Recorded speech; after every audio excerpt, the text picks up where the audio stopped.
Assalamualaikum warahmatullahi wabarakatuh and a very good morning to all. Let's begin our CME today with Ummul Furqan Al-Fatiha.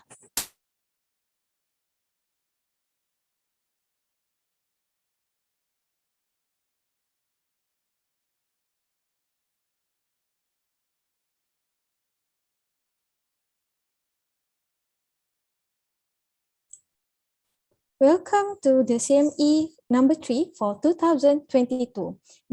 Before we start our CME today, I would like to remind the participant to turn your microphone off during the talk and don't forget to register in I attend for attendance. For medical practitioner, kindly fill in the Google form for CPD point. The Google form link will be given in the chat later. Please be informed that this CME is live streamed via SASMEC YouTube channel. If you have any question, you can type in the chat box or you can interact with the speaker during Q&A session. Without further ado, I would like to invite our speaker today, Assistant Professor Dr. Abdul Hadi Rosli from Department of Ophthalmology, Sultan Ahmad Shah Medical Center, SASMEC at IIUM, to give his talk with the title, Orbital Cellulitis, Panophthalmitis, a race to salvage the eye. Please welcome Doctor. Okay, thank you, Chairperson, for very kind introduction. So let me share my screen first.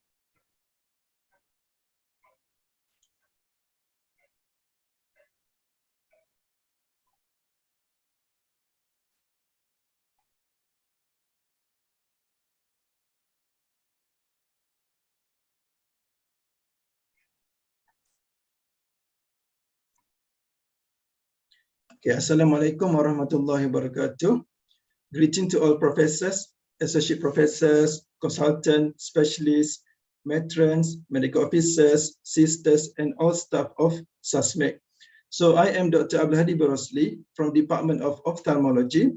So today I will represent my department for monthly CME talk. And today I would like to share and discuss about an interesting case in which we encounter in our practice. So the topic today is orbital cellulitis with panophthalmitis, a race to salvage the eye. So firstly, why I call it a race? This is because both orbital cellulitis and panophthalmitis, they are aggressive diseases and usually results with poor prognosis to the patients. So when two entities of diseases occur, either it occurs separately or it occurs due to complication to one each another, we really enter the stage of the race in which we have to give our full effort to save the eyes and to save the life of the patients. So basically, this is my outline of presentation. We will discuss about what is orbital cellulitis and panophthalmitis later. But before that, let's go through the case presentation first. Okay, for the case presentation, we have Madam S, a 61 years old Malay lady with underlying diabetes mellitus on metformin 500 mg/d. She was presented with left eye swelling for 1 week duration. Okay. On history of preexisting illness, the left eye swelling was sudden onset involving the left periorbital region. Initially, it was preceded by blurring of vision over the left eye, in which it was progressively worsening for past 1 week. According to patient, after 1 week, she only able to see light from the left eye. There was history of fever about 5 days prior to the onset of left eye swelling. However, patient not really sure about the exact duration interval of the fever. The left eye swelling was associated with eye redness, surrounding skin redness, yellowish eye discharge, and eye discomfort. Otherwise, there was no history of ocular trauma, insect bites, recent dental procedures, no history of sinusitis, URTI or UTI symptoms, no diarrhea or vomiting, abdominal pain, and no skin or facial infection. Okay, initially, patient seek treatment at private clinic in this GP on day 2 of illness. Initially, she was prescribed with oral antibiotic. According to the referral letter that we received, it stated moxifloxacin daily doses. However, on the next day, patient seek treatment in either the center in which patient seek treatment at private ophthalmology due to no improvement from initial treatment. Patient was told to have ocular infection and she was planned for admission. However, that time she was refused due to financial reason. Hence, patient was referred to our center, SASMEC, for further management. The list of medications from the private center, that time she was already on a gut or topical Prep-Forte 2 hourly. This is a topical steroid. Gut Vigamox 2 hourly. This is topical antibiotics. Ointment Mezitrol QID. This is a combination of steroid and antibiotic in form of ointment. And also she was continued the oral moxifloxacin daily doses. However, she only came to SASMEC after 4 days being referred. So the total of the duration during the presentation is already 1 week. Okay.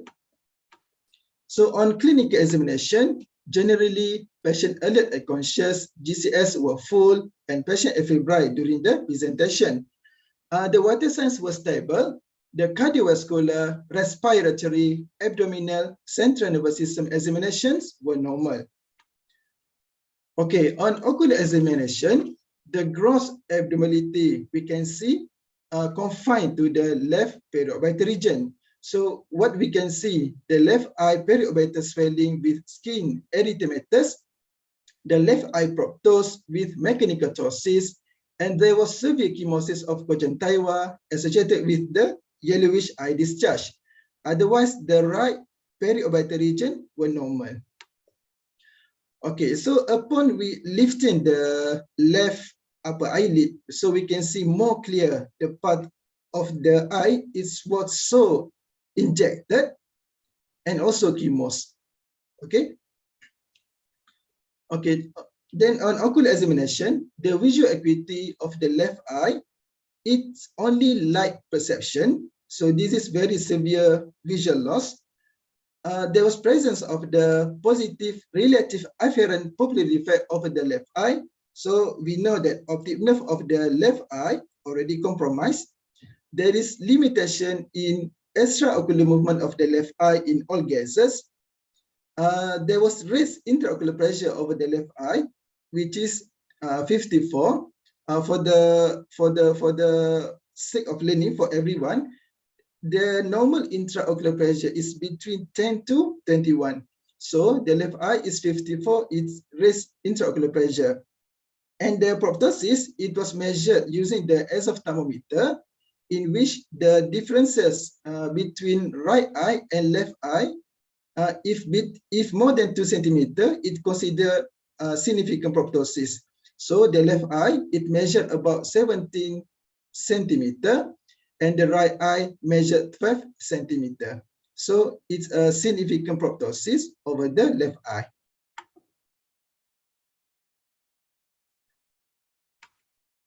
Then on so at this point, we already had proptosis, limited extraocular movement, reduced visual acuity, and presence of relative afferent pupillary defect.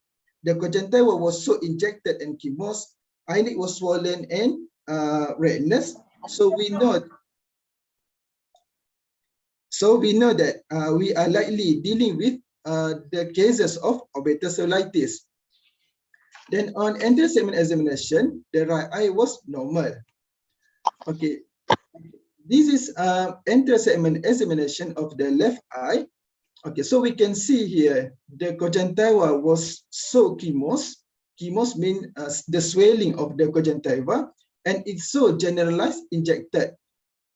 Then cornea is so hazy and edematous. Then we can see here there was presence of the what we call the hypopyon with blood clot. The hypopyon is a collection of the white blood cells and macrophages, and also the inflammatory cells within the anterior chamber. So the appearance looks like there is pus in the anterior chamber. Okay. Then there was on slit lamp examination as well.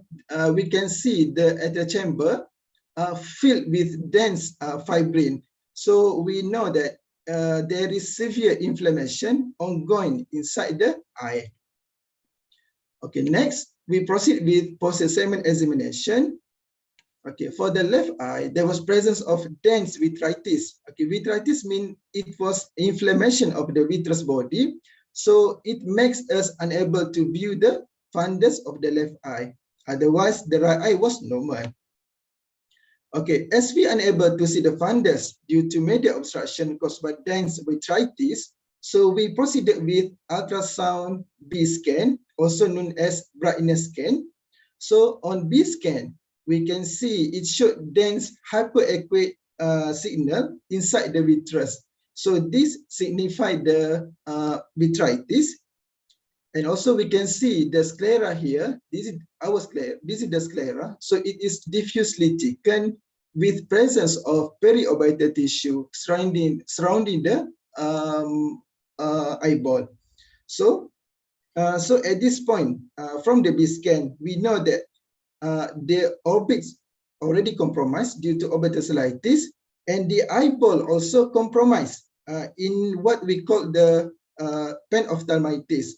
It means whatever infection inside the eye, it already extends beyond the sclera towards the outside periorbital tissue. Okay, so currently our impression was left eye orbital cellulitis with Panophthalmitis. Okay, as we diagnose patient with Panophthalmitis, so patient undergo immediate left eye intravitreal tapping and intravitreal antibiotic injection shortly after the diagnosis on the same day.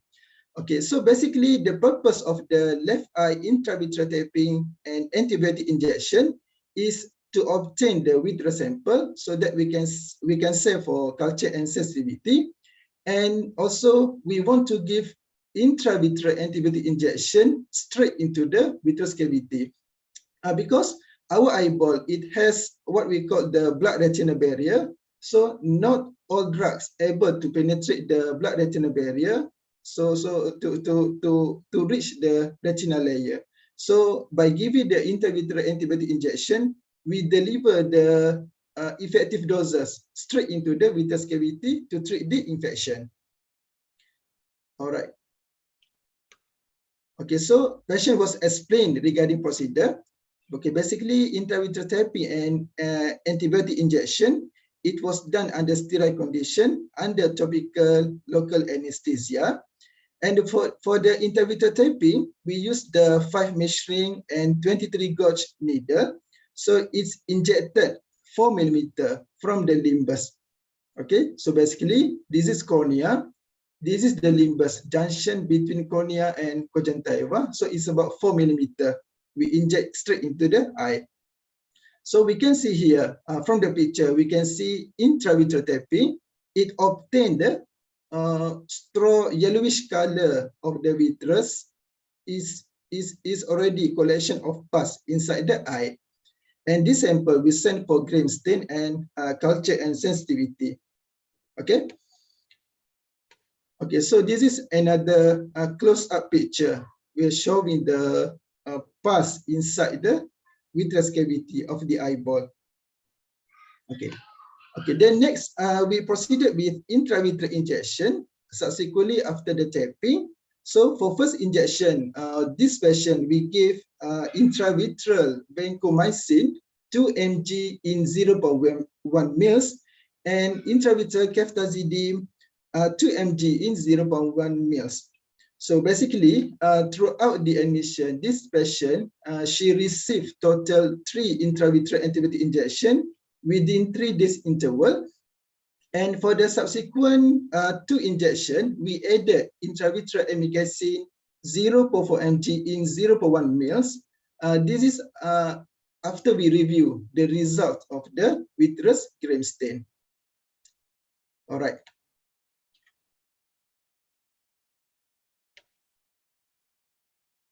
Okay, so next, let's see the investigation.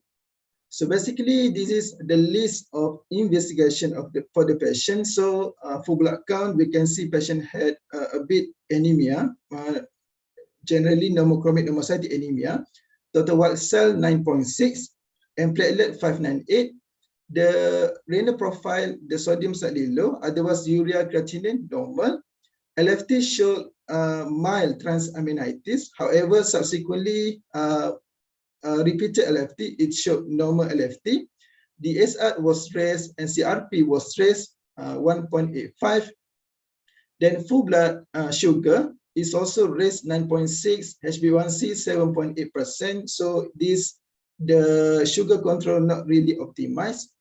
And SWOT CNS no growth. However, the vitreous CNS that just now we obtained from the vitreous cavity, the gram stain showed gram-negative bacilli, and CNS obtained E. coli. Otherwise, blood CNS and urine CNS was negative for microorganism. So basically, for the positive vitreous CNS, E. coli, it was sensitive to the amoxicillin, clavulanic acid, ampicillin, cefuroxime, gentamicin, and trimethoprim sulfamethoxazole. Okay, for this patient, we also proceeded with patient with CT brain, orbit, and paranasal sinus. So basically, the aim of CT imaging in this patient, first, we want to look for the cause of the infection. So basically, the most common cause of sinusitis, the endophthalmitis, and also we want to check for complication of the disease. For example, the orbital complications such as orbital abscess, perioptic abscess, optic neuritis, and also the brain complications such as the formation of the brain abscess, meningitis, or cavernous sinus thrombosis.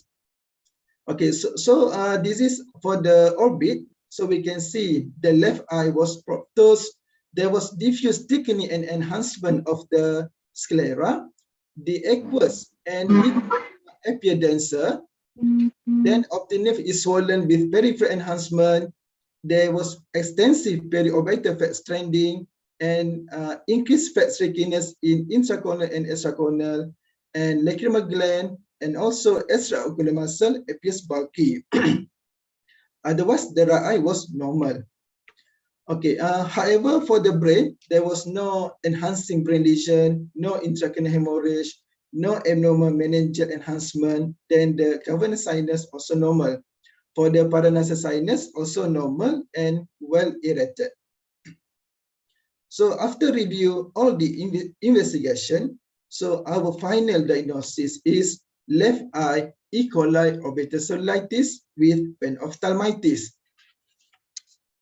Okay, for the treatments of the E. coli orbital cellulitis and panophthalmitis, so basically we can divide into systemic and ocular treatments. So basically systemic treatment, patient needs broad spectrum antibiotics. So we started patient on IV ceftriaxone 2 grams and daily. IV flagyl 500 mg TDS. Initially, we completed 1 week. Then later, we added IV gentamicin. It was subsequently added after the result of the vitreous CNS available. And we continue with the metformin 500 mg BD as the sugar control throughout the work, it seems to be optimized. Then for the ocular treatment, initially we start patient with the topical Vigamox 0.5%. This is antibiotics. Topical Fortum 5% hourly, then topical gentamicin 1%. This gentamicin subsequently added after the result of the vitreous CNS available. And we also start the topical Mezidex. This is topical steroid. Basically, we add the topical steroids usually after 3 days after antibiotic was started. Then for the raised intraocular pressure just now, we started patient on topical Simbriza and Duotraf. Then also patient received total 3 intravitreal antibiotic injection. So the progress inward, throughout the admission, the left orbital swelling and redness much improved. The proptosis and ptosis also improved. However, the vision of the left eye turned to non-perception to light NPL on the 3 of admission. So this is likely due to the severe infection that patient had that lead to loss of the vision of the left eye. Otherwise, the infection was controlled. with no evidence of intracranial extension or other systemic extension.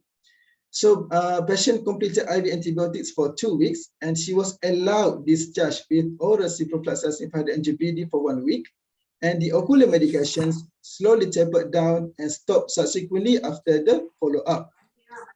Okay, for this patient, even though we are unable to save the vision of the left eye, so likely this is due to severe infection and severe insult to the optic nerve and the eyeball. But Alhamdulillah, we managed to salvage the eyeball and avoid the removal of the eye following severe infection, either enucleation or evisceration. And at the same time, we managed to control the infection from extending to intracranial especially. Okay, so basically, this is the picture to compare the intersegment of the eyeball to compare between admission and during the discharge. So we can see here, this is admission. The conjunctiva is so injected and presence of chemosis basically over the nasal side. So subsequently during the discharge, we can see the conjunctiva redness is resolved. The chemosis here is resolved. Then the cornea looks fairly clear. No more edematous. Then the hypopyon and also the fibrin inside the atrial chamber also resolved. But obviously, following severe infection, due to inflammatory effect, they occur, they affect the intraocular tissue. Of course, obviously, the internal structures of the eyeball is already distorted. Okay, basically, this eye usually is going to be a testicle eye, and it will be shrunken. However, it is still better rather than need to undergo enucleation or evisceration of the eye. Okay, for the discussion, so what is orbital cellulitis? Okay, so basically, orbital cellulitis, it's an infection of the orbital soft tissue extend beyond the orbital septum. So it is an ophthalmic and medical emergency, and it may cause loss of vision, loss of eyeball, and even death due to intracranial extension. So basically, the risk factors of orbital cellulitis, especially paranasal sinusitis, infection of adjacent structures such as preseptal cellulitis, fascial cellulitis, dacryocystitis, endophthalmitis, and dental abscess, patient with history of orbital trauma, patient with history of ocular or orbital surgery, and also endogenous spread. Okay, so usually the clinical features of the orbital cellulitis, patient may come with fever, periocular pain, inflamed lids, conjunctiva chemosis and injection, proptosis, painful restricted eye movement, ptosis, optic nerve dysfunction, causing the reduced visual acuity and presence of the relative afferent pupillary defect RAPD, and also patient may usually comes with already in the complication states, in which patient may develop esophageal keratopathy, raised intraocular pressure, retinal vascular occlusion, also optic neuritis, and even more severe complication, patient may develop orbital or subperiosteal abscess, cavernous sinus thrombosis, meningitis, and cerebral abscess. Okay, next, what is panophthalmitis?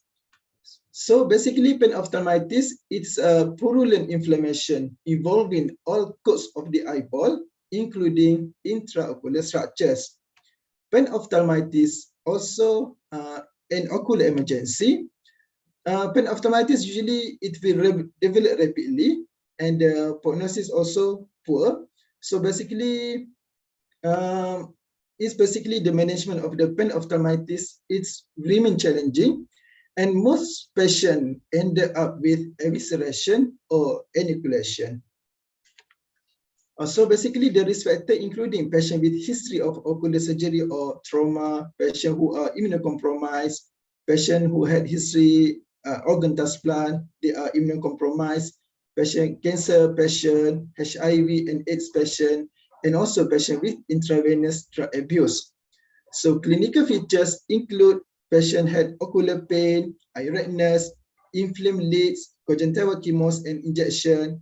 Patient usually will have reduced vision, and when we examine patient, they will have anterior chamber fibrin, hypopyon, elevated intraocular pressure, vitritis, and also optic neuritis. Okay, panophthalmitis plus orbital cellulitis. Each of these diseases, they carry their own risk of poor prognosis to the patients. So affected by this one disease only, already exposed the patient to the possibility of the bad outcomes. Imagine having these two conditions concurrently. There was just unfortunate to this patient to have both panophthalmitis and orbital cellulitis at the same time. Okay.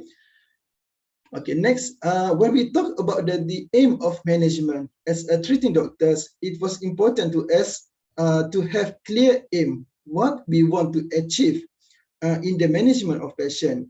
So when patient comes to you in severe or bad conditions, we will try to save what we can. Okay, so basically in this patient, she was affected by severe infection that have potential of bad outcomes, namely the loss of vision and possible intracranial and systemic extension, and even she had high risk to lose her eyeball due to severe infection. So we know the chances to save the vision was very small. So we tried our best to save and salvage the eyeball from evisceration or inoculation, and more importantly, we try to save the life by control the extension of the disease or infection.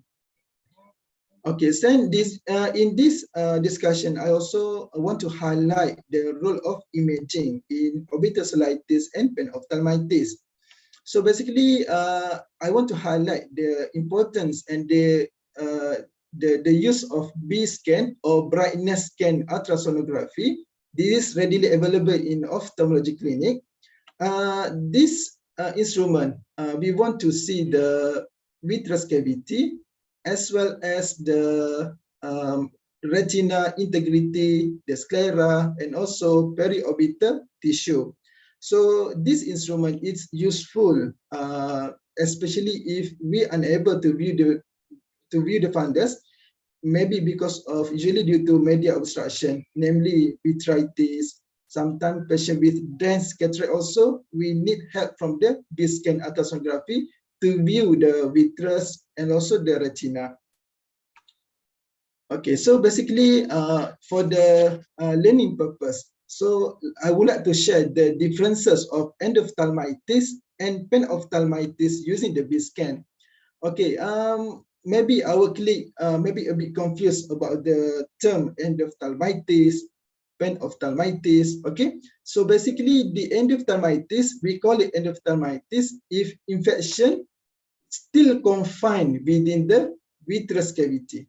Okay, so when we do B-scan, it's just localized inside the vitreous cavity only. It's not spreading out yet. Okay. However, once the infection extend beyond the sclera and involve the periorbital tissue, this term we call panophthalmitis. As in this patient, so we can see the sclera so diffusely thickened, and the periorbital tissue also edematous due to inflammation and infection. All right. Then the role of imaging CT scan. So in orbital cellulitis and panophthalmitis, as I mentioned before, basically we want to look for source infection. We want to analyze the severity of disease, and also we want to look for complication or extension of disease. Namely, usually we worry about the orbital abscess and periorbital abscess, cavernous sinus thrombosis, meningitis, and cerebral abscess. Okay, so let's talk about the E. coli orbital cellulitis with panophthalmitis. Okay, so basically concurrent orbital cellulitis with panophthalmitis, actually it is an uncommon presentation, and the infection caused by E. coli even rare. Then when we look back at the literature, there were only few reported cases of concurrent disease of orbital cellulitis with panophthalmitis secondary to E. coli infection. Then what I can tell you, the most of the reported cases, majority of them, they ended up with removal of an eye due to severe infection. All right. So in this patient, in the absence of trauma, patient has no history of ocular surgery, dental abscess, or adjacent infection, we should consider the endogenous origin as source of infection. So from reported cases of E. coli orbital cellulitis with panophthalmitis, most of the patient, they reported patient are immunosuppressed, so that become the risk of getting infection. However, in this patient, the only risk factor that I might think of she is having diabetes mellitus, in which not really optimized. So this likely contribute to the development of infection. So for patient with orbital cellulitis with panophthalmitis, we need to do blood CNS and throat safety workup to identify primary focus of infection, and also the role of the vitreous and anterior chamber tapping useful to identify the microorganism within the eye, with 60% of the cases with yield positive microorganism. Okay, however, in our patient, from the list of the investigation that I shared just now, the only results that positive is only the vitreous CNS. Otherwise, the systemic workups were negative. So, however, negative systemic workup does not rule out the possibility of endogenous origin of infection. So, in this patient, the negative systemic workup may be possible due to transient bacteremia. Okay, so in this patient, so she had negative systemic workup. So most likely possible causes, as patient already partially treated with antibiotics for 1 week before presented to us, and also possible due to transient bacteremia that happened in the patient. Okay, so the treatments required systemic broad spectrum and antibiotics, and we need to revise the antibiotics according to the culture results. And the role of intravitreal antibiotic injection to deliver effective dose of antibiotics straight into the vitreous cavity. Then for the orbital cellulitis with panophthalmitis, usually if the disease rapidly progress, not respond to the treatment, usually they will end up with the evisceration or inoculation as an end-stage treatment. So basically, what is evisceration? Evisceration is a removal of the cornea, uveal tract, and intraocular content of the eyeball, while we preserve the sclera and extraocular muscle. Then what is inoculation? Inoculation mainly we remove the whole eyeball and the part of the optic nerve, while we preserve the extraocular muscle. Okay, then globe salvage intervention. Okay, conventionally, the severe ocular infections such as panophthalmitis, as I said, it's usually ended up with evisceration or inoculation. However, currently there is trend towards globe salvage intervention by giving multiple intravitreal antibiotic injection to control the infection. And this approach, it has significant advantages, basically to the patient. Okay, you know, losing vision, it's enough to cause psychological trauma to the patients. Following losing an eye, it will be another blow to the patients. Okay, it will enough to cause psychological trauma to the patients. So in this patient, even though she lost the vision, so at least we can save the eyeball. It will cause less psychological trauma to the patients, and also better quality of life to the patients, as evisceration or inoculation following severe infection, they have risk of complications such as wound breakdown. So patient may undergo repeated procedures or operations. They need to go for prosthesis fitting for the prosthesis eyeball. Okay, it just, at least we can preserve the eyeball. It gives better quality of life to the patients. So as a conclusion, so orbital cellulitis with panophthalmitis, they are serious and aggressive diseases. They have potential ocular and systemic complications. So the aggressive and urgent treatment to control the infection to prevent complication, and the globe salvation, it will result in less psychological trauma and better quality of life to the patients. Okay, so basically this is my last slide of this presentation. Thank you for your attention. With that, thank you. So any question?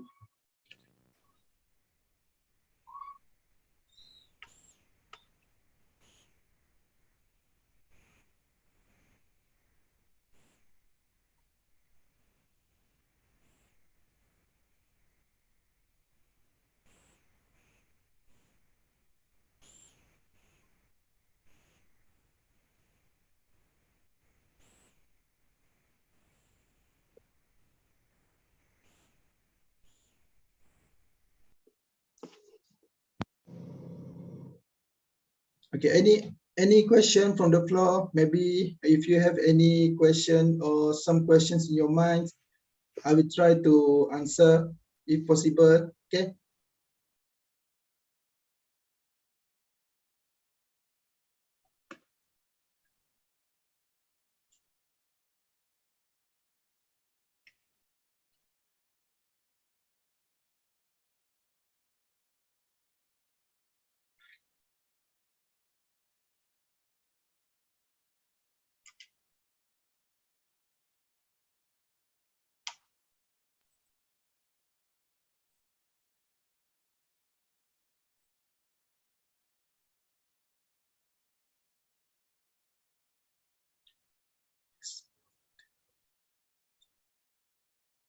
Okay, we have question from the brothers Muhammad Azami Anwar.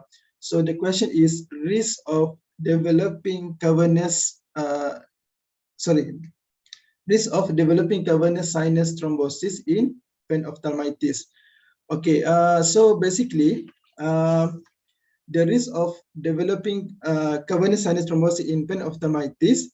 Okay, the risk. Okay, it's like this. Panophthalmitis, the infection already involved the retinal layer, and it spread out toward the sclera. So basically, the risk of developing cavernous thrombosis once because our cavernous sinus it at the area of the orbital apex. So with panophthalmitis, the risk of developing cavernous sinus is quite significant. I'm not really sure about the exact figure of the risk.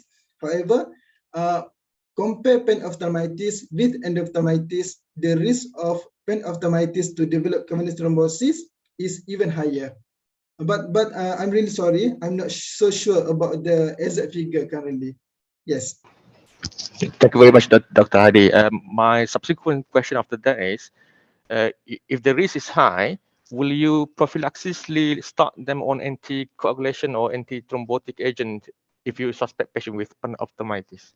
Okay, but that was very good question, brother Muhammad Azami. So basically, okay, in our practice, by CT scan, if there is no evidence of the cavernous sinus thrombosis, we didn't start yet the anticoagulant. Okay.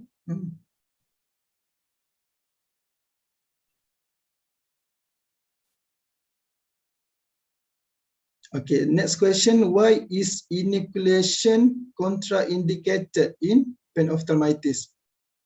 Okay, basically, okay. Okay, basically, okay, in panophthalmitis, okay, one of the end-stage treatment that I presented before is an enucleation. So basically, it's not contraindicated. It's one of the end-stage treatment for the panophthalmitis.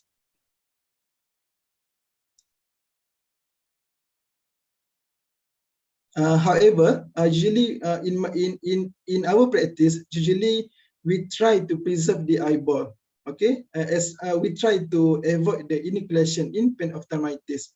Okay, as I presented before, any patient that undergo enucleation or evisceration following severe infection, usually they have high risk to develop complications such as wound breakdown, the infection of the globe because of the lot of necrotic tissue inside the globe. Okay, so but it is not contraindicated. It's one of the end-stage treatment for panophthalmitis. Okay.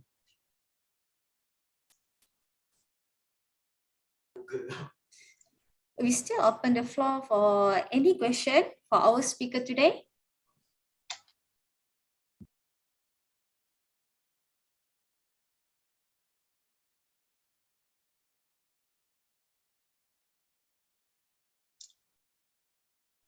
So, Doctor, what is your suggestion? As I think some of us are not clinician, not in the clinical setting. Okay, what is your suggestion for proper eye care, and if there's any specific sign or symptom that to avoid infection to the eye? Okay, okay, very good question, Sister Fasya. So basically, okay, for the purpose of the what we call education for society, okay, okay, sometimes we always encounter the case of foreign body into the eye. Okay, okay. For the general knowledge for the for the society, for the non-clinician personnel. So basically, okay, whatever happens to your eyes,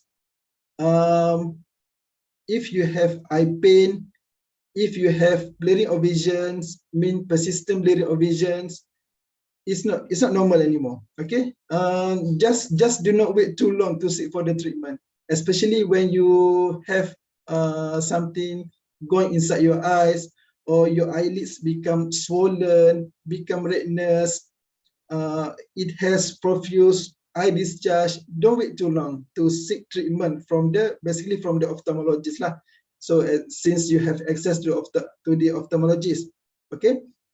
Then for our clinic basically in our hospital, so if you sometimes it's really difficult to differentiate between preceptor cellulitis, orbital cellulitis, endophthalmitis, panophthalmitis. Okay, sometimes it's difficult to differentiate this entity.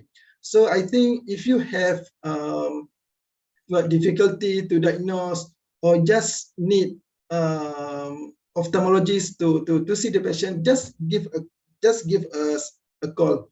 We can assist you on that. Okay. So my point is, do not wait too long. if you have this kind of problem, and if your patient has this kind of eye problem, do not wait too long to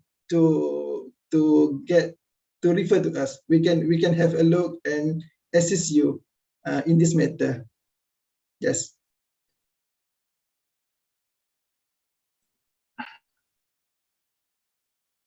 Okay, the question, okay, Siti Rabiatul Adawiyah. Okay, if I'm not mistaken, steroid can cause glaucoma. Okay, so in what condition can we give steroid? Okay, for this case, how long she on steroid? Okay, so basically, yes, the steroid, mainly the topical steroid, it can cause raised intraocular pressure, and if it's uncontrolled and patient on continuous use of steroid, it can lead to the glaucoma. Yes, it's right. Okay. So, however, okay, we usually give steroids in case of inflammation. If there is intraocular inflammation. So basically, in this patient, the inflammation was caused by infection. So basically, for case they have intraocular infection with inflammation, usually we will start the topical steroid usually 3 days after we start the antibiotics. At least patient already have recovered with the antibiotics. Then later we start the topical steroid, because if we start the steroid straight away, it will just make the intraocular infection worsen.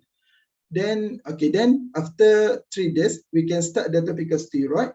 This to control the inflammation, because if we not control the inflammation in the eye, the intraocular structure, it can be damaged by the inflammation itself.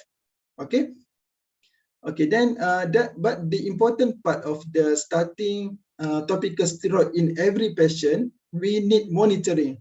Okay, what happened in the outside?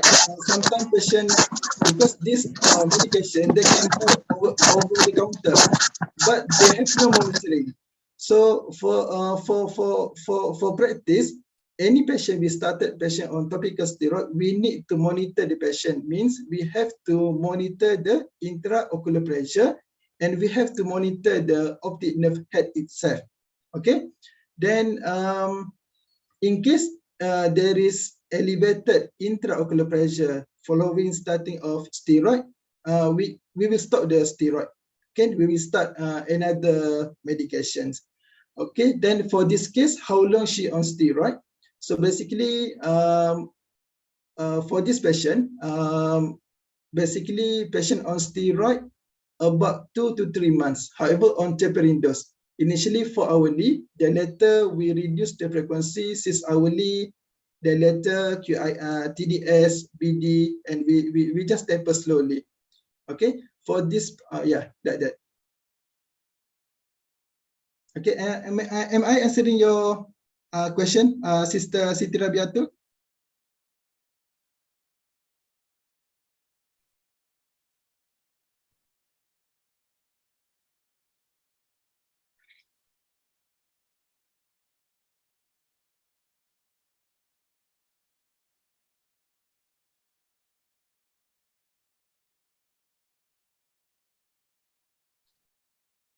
Okay, any more question?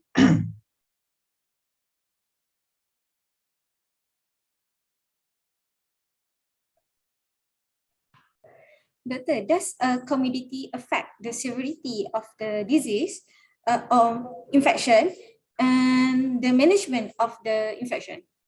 Sorry, again, sister. Does a comorbidity such as diabetes or hypertension affect the severity of the infection, and does it affect the management of the infection? Okay, very excellent question, sister. So basically, does the comorbidities affect the severity of the diseases? So basically, yes, the answer is yes. The diseases like what we call disease with systemic complications, mainly the diabetes mellitus, right? It has possible systemic complication, namely macrovascular complication, microvascular complications, and we found that in patients with diabetic, they are basically their immune system not as excellent as normal people. So this kind of group, yes, they have a risk of developing severe infection compared to persons without the comorbidities.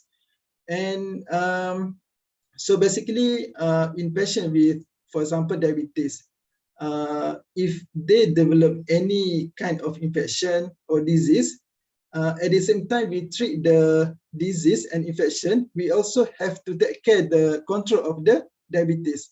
So this will help the disease control. If we try to only treat the disease, but we not optimize the diabetes, usually it's difficult to treat the infection. Yes. Okay, doctor. Thank you very much for your very interesting talk today. Okay, for our participant, don't forget to click in I attend for your attendance, and for medical practitioner, again, please register in the Google link given. With that, we end our CME today with Tasbih Kafarah dan Suratul As. Okay, thank you everyone.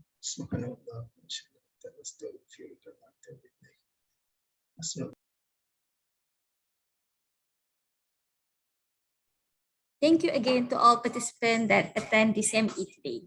Thank you.